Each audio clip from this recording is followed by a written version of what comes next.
How to change default apps in Windows 11. This tutorial shows you how to set which app opens for specific file types or link types.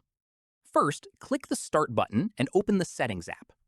From there, click on Apps in the left sidebar. After that, click on Default Apps on the right side of the screen.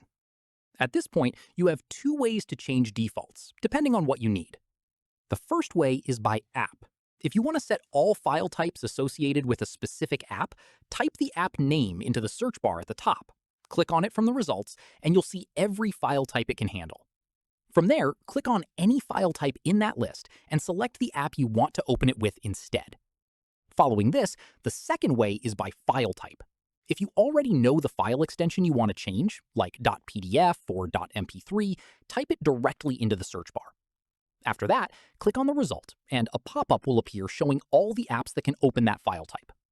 From here, select the one you want and click Set Default to confirm. Finally, if you want to change what app opens when you click web links, scroll down in the Default Apps page and look for your current browser.